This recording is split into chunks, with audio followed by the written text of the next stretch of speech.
To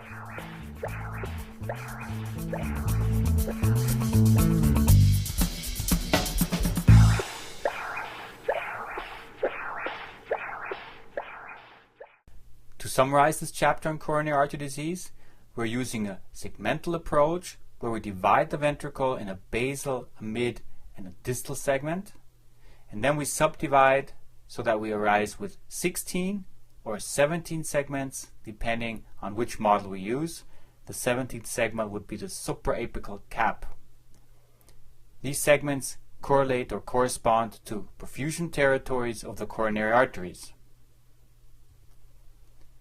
We can describe different degrees of wall motion abnormalities ranging from akinesia, where no motion is present, to hyperkinesia, where excessive motion and thickening of the endocardium is present. There are various different conditions of perfusion and necrosis, such as ischemia, scar, hibernation, and stunning. Remember, stunning, hibernation, and ischemia are all associated with normal wall thickness. These various conditions can be present in the same patient, even in the same view. Remodeling is an important concept which is usually caused by large infarcts where we have progressive deterioration of left ventricular function, which also affects segments which are not infarcted.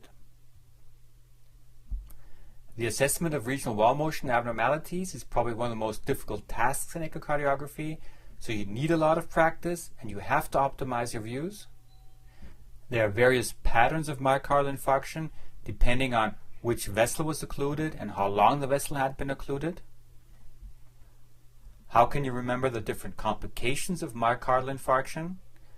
Remember the word armpits, A for aneurysm, R for rupture and pseudoaneurysm, which is a form of rupture, M for mitral regurgitation, P for papillary muscle rupture, I for ischemic VSD, T for thrombus, S for shock.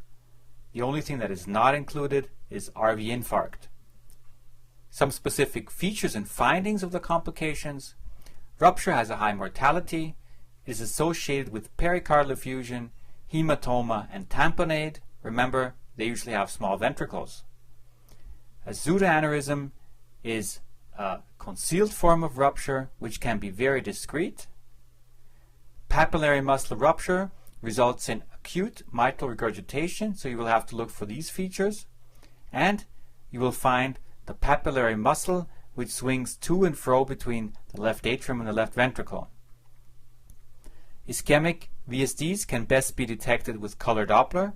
They can be located in the basal part of the inferior septum or in the apical septum, depending on where the infarct is. And cardiogenic shock is usually a result of large infarcts. All these complications represent emergencies and need intervention, usually operation, with the exception, of course, of shock. Further complications are RV infarct, which is fairly frequent, where you will find a dilated right ventricle and a reduction of right ventricular function. Thrombus formation, which can occur both in the acute setting of myocardial infarction or in the chronic stages. Beware that you have to differentiate a thrombus, especially if it is small, from trabeculations.